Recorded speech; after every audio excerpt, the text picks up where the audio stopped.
Good Thursday morning, everybody. Welcome to Arnie's Fantasy World of Sports. And Lenny, I'm more than intrigued. So you will be hearing from me today, okay? We'll be calling to see what you have up your sleeve. And hey, it's great to be with you guys this morning. We got a lot of talking to do. It's Call-In Thursday. Yes, it is. So we're going to open up the phone lines in just a moment. I want you to call in. I want to hear from you. And here's what we're going to start talking about today. Are you ready? Major League Baseball, the Players Association, they plan to send a proposal with economic terms to the Major League Baseball ownership by the end of the week. I told you June 1st, remember? And have you read Max Scherzer's tweet after discussing the latest developments with the rest of the players? So Max has talked to everybody, I guess. There's no reason to engage with MLB any further compensation reductions. We have previously negotiated a pay cut in the version of prorated salaries, and there's no justification to accept a second pay cut based upon the current information that the union has received. I'm glad to hear other players voicing the same viewpoint and believe MLB's economic strategy would completely change if all documentation were to become public information. That's Max Scherzer. So they're going to plan this or propose this 110-game schedule. They're going to propose prorated salaries and no cuts to anyone. And, I don't know what happens at this point. We're going to have some calls in just a moment. I look in the chat room this morning. We're loaded. Amazing Med Fan, Andrea Demazings, DK, Doug Boyle, Ed Caprio, Fanatic, Lenny, Malpow, Phil Chaplin, Kevin Hastings, White Sox Al, Zelmo, Guess Keenan. I want to hear from you. I want to talk about where do we go from here. Used to be a song, Alan Parsons Project. Do you remember? Where do we go from here? Because now they're basically saying we are not going to discuss the owner's proposal. We're going to treat it as dead air. It's not there. We're going to propose our own plan, and we're going to wait for the owners to respond to us. I'm not going to get into the politics right now. I may save that for the end of the show. I'm not going to get into who's right and who's wrong right now. I may let you guys do that with me when you call in. The point being, the players are not going to accept what is now on the table. They're going to propose back basically where we were with more games. There is a solution, but it's a risky solution. You want it? I'll give it to you. Open up the stadiums. Open up the stadiums, owners. Make it where you can honor the social distancing if that's what we need to do. Let some fans come in. Let them pay the ticket price. I know if you've got a 6-foot rule, then you can't have 50,000 people in a stadium, but you can have 10. That, to me, is a possible solution. I'm not saying it's a good one. I think you also have to look at when are we going to be trying to get fans in the stands. But right now, we've got nothing. We have absolutely nothing. And the fans, we're not part of the equation. The players want their money. It's not about the health issue that I can see. It's about the money. The owners, not about the health issues I can see. It's about the money. And we are not just a crack apart. We're an abyss apart, guys. The distance between the right and the left, the owners and the players, is so phenomenal. And so today, every day, it's a new discussion. It's what can we do today? And I'm looking around at what the major league teams are doing. The Oakland A's, for example, they're not going to pay any stadium employees. The Marlins, minor league players, will be paid through August.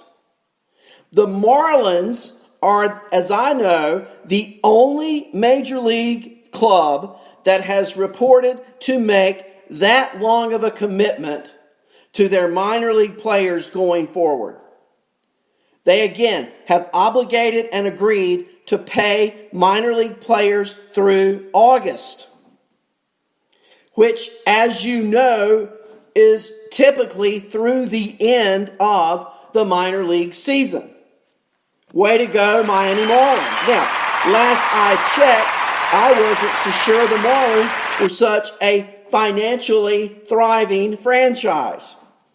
But they're able to pay their workers. And look, that's what this is all about. It's not about thriving right now as we knew it 6 months ago. It's about surviving right now in a way that we've never known it before. And I talked with King Hap last Thursday. I talked with Kevin Hastings. I talked with different ones of you. And it's the same story. Get off your keister and let's play some ball and let's do something for the long term that's not so short-sighted. We're not seeing the forest because of 2 or 3 trees, guys. And it's time that you look beyond just those 2 or 3 trees. There are ways to get creative with this, to make Major League Baseball return to what has been proclaimed as being the national pastime.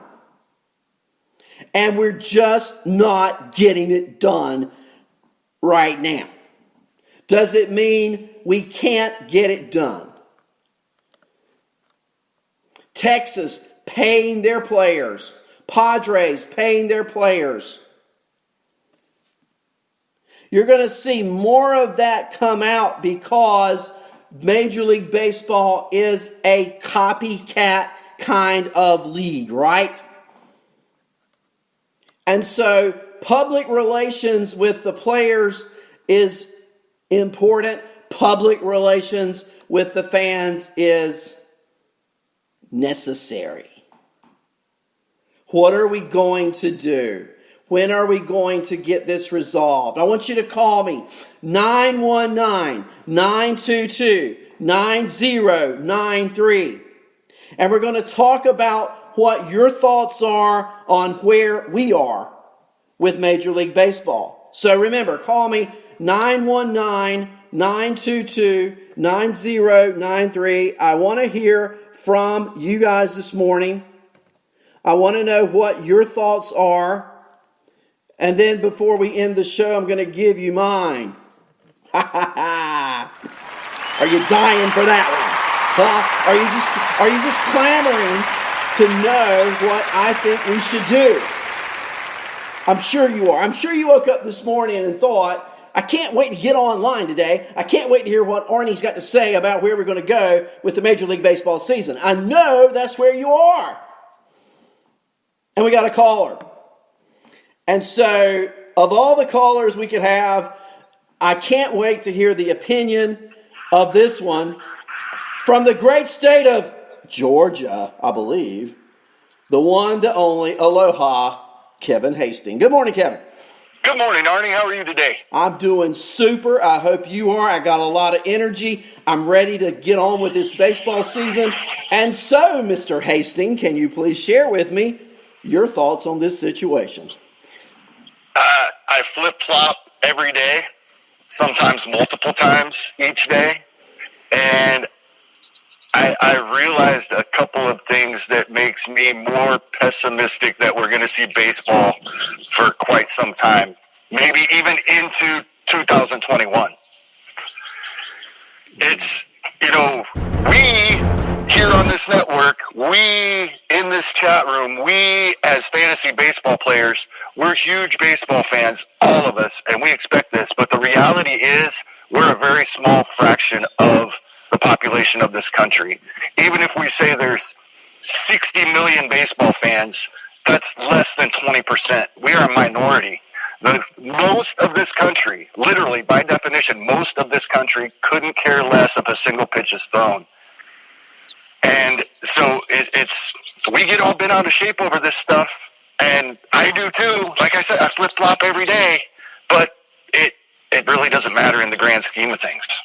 You know, I was thinking this, Kevin, this morning. I woke up getting ready for the show. I made some notes. I read some literature, went online, and if I were a gambling person on season or no season, and I had to bet my house right now with a gun held to my head one way or the other, I'm gambling there's no season. And I didn't feel that way a week ago. But when you hear and read the comments of Max Scherzer, when you read the comments of Bryce Harper, when you read the aggregate comments of the players, I mean, they didn't just say, we'll think about the owner's proposal. They said, we're treating it like there isn't even one there. So there are no negotiations. There have been no negotiations. You've got polar opposites, and I've never seen a situation resolved where you have two polar opposites like we have now. And I'm very discouraged this morning, but still hopeful. Right. And I'm the same. And it comes back to, for me, while I agree with most of what I've heard players say, it doesn't come across the way some of us think they should try to be coming across in many instances. But in general, I agree with them for the most part. But here's the thing that's not being talked about very much. That it has been brought up, but we're not hearing a lot about it. The huge concern for the owners is that they start this up, and then we get the second wave that we've been hearing about for months, that almost that everybody, regardless of who you're listening to or getting information from, I think it's unanimous. Everybody agrees that will happen in some capacity. We just don't know the severity. The owner's concern is there's no postseason after they do all of this, and the postseason TV revenue is the only way they are going to recoup some of these losses. And that's what they're worried about. And we're having a hard time getting accurate information. I don't think any of it's completely accurate, but I would guess that billionaires have access to a little better information than we have. So it really comes, well, you start thinking about it that way, and it concerns me more for our society even than just baseball. I think here's where they blew it.